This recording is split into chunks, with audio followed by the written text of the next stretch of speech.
సాధారణంగా దీపావళి సమయంలో ఎక్కువ సౌండ్‌తో ఉన్న టపాసులు పేలడం ద్వారా మనకు కుయ్ అనే సౌండ్ ఇవ్వడం తప్పించి వేరే ఏది వినబడదు యాక్చువల్‌గా.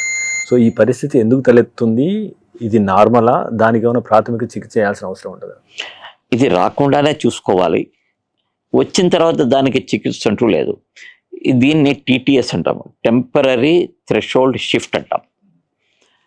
అదృష్టవశాత్తు ఏంటంటే ఇలా జరిగినప్పుడు కొన్ని నిమిషాల పాటు చెవి వినిపించకుండా పోయి తర్వాత నెమ్మదిగా చెవి లోపల ఉన్నటువంటి నరాలు రికవర్ అవ్వడం జరుగుతుంది.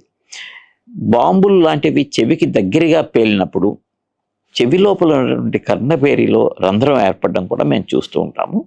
అలా ఏర్పడినట్టయితే వెంటనే ఆ రంధ్రాన్ని సరిచేసే మైక్రోస్కోప్లో చూస్తూ ఆ రంధ్రాన్ని కొద్దిగా చిన్న చేసే మెనోవర్ చేసినట్టయితే అది తొందరగా హీల్ అయ్యే అవకాశం ఉంటుంది.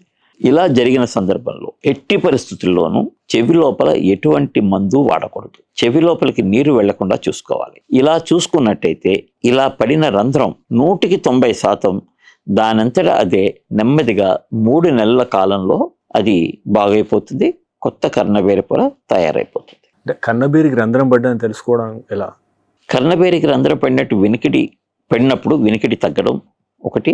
రెండవది డాక్టర్ని కలిసినట్టయితే వినికిడి ఎందుకు తగ్గిందనే డాక్టర్ని కలిసినట్టయితే వారు ఎండోస్కోపీ పరీక్ష లేదా ఆటోస్కోపీ పరీక్ష ద్వారా చూసి రంధ్రం పడిందని నిర్ధారిస్తారు. మీరు తీసుకునే అదే మందులు, అదే నాణ్యమైన మందులు మెడ్ ప్లస్ బ్రాండ్స్ పై సగం ధరకే.